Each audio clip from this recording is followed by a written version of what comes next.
Police Minister Bheki Cele says they've identified 12 persons of interest in connection with the recent spate of truck attacks. He outlined the police's plans to deal with the attacks, which he says are not random. Whether it is economic sabotage, labor or service delivery related disputes, police are closing in on those who choose to use violence and intimidation for whatever motive. Intelligence suggests that attacks on trucks may be business-related. We know that these are not just random acts of criminality, but organized. Evidence before us points to organized, coordinated, and sophisticated operations that seek to undermine and sabotage the state and the business. We are encouraged that 12 persons of interest have been identified through investigations and intelligence collection. The police minister says all major routes have been secured and police are patrolling the high-risk areas. The plan of action from the police is already underway.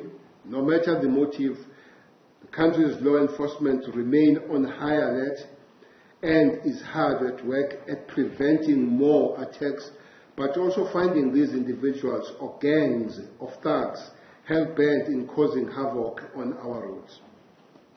It is on this score that the SAPS has heightened police visibility and leaving nothing to chance in all provinces. We might as well add that we are very thankful to Defence that already in KZN they are working with us, especially on those strategic areas like Moy River Plaza. It is on that score that SAPS, all major routes have been secured and regular patrols are being conducted along identified high-risk routes, as I have just made the point about Moy River and other high-risk areas.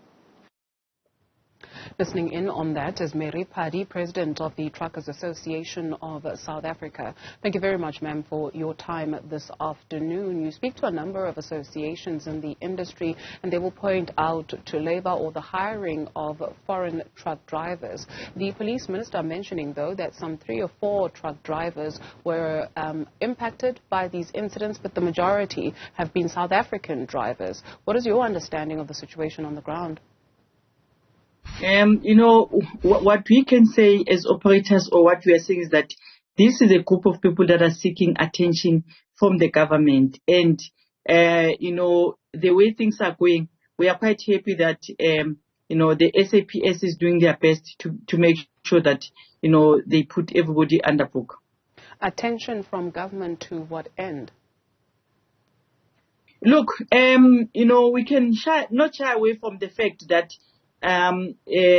this incident has never happened before.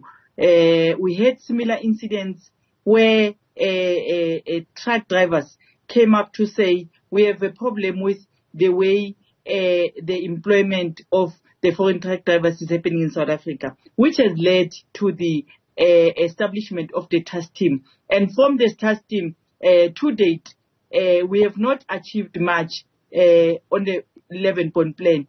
And therefore, frustrations and disputes and the negotiations, they seem to be very slow, and the slow pace might be costing us now.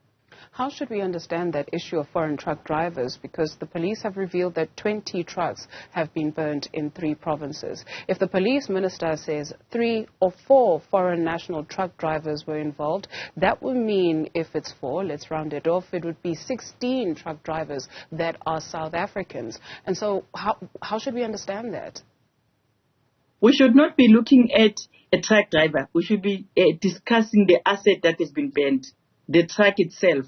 Because if you look at the report of the police, they are saying that all truck drivers were requested to step out of the truck. So which means the people are interested in burning a truck, not interested in, attacking a truck driver. Okay, and then when you speak of what is contained within the truck, it was revealed it was some oranges. There was also mention, rather, of coal, with the police minister speaking about KwaZulu-Natal and Mpumalanga, where it is coordinated these attacks. And so when you speak of people that seek the attention of authorities, what then is your suggestion? Because you also speak of the interministerial committee and the work that has not yet been done. As long as we are still sitting with a cloud of issues and grievances and concerns that we receive from the truck drivers in South Africa, we'll continue seeing this thing. Remember that everybody had been comfortable immediately when the task team was established. And only now there's a response from the SAPS to respond to the situation that is already on the ground. The comfort came in when we thought that the task team has been going on a monthly basis and there's progress there. But look what has shocked us. So 2 years down the line, we might be sitting with a similar incident. And from time to time, if you look at the response of some of the truck drivers, they reference to the question of saying, we'll not blame those people because there are challenges that the companies and the associations that we are engaging are still employing the foreign truck drivers. The last time we spoke, you were mentioning that truck drivers are not happy with dash cams being installed in their trucks. Since these attacks started on Saturday, we have been seeing some videos that are circulating from dash cams where it shows people who are alleged to be the arsonists going into the truck and setting it alight and removing the drivers. Has this changed their perceptions of the dash cams? We haven't had any discussion, and we still stand as an association to say that there is no way you can remove a drive cam. It is assisting companies. It is even protecting the driver. We understand that it is invading their privacy, but in the process, where would have got this information of today, where there's a video that is going viral, a person climbing into the truck and burning that truck. So we can be able now to identify the face. So if there was no drive cam, we wouldn't be where we are. So there is no engagement with regard to that because they haven't came back since that they are trying to come and negotiate with us or talk to operators about that. But a drive cam protects everyone unless they can bring us another technology that will bring in solution in South Africa. But for now, we cannot go away, live without a drive cam. President of the Truckers Association of South Africa, Phadi, thank you very much, ma'am, for your time this afternoon.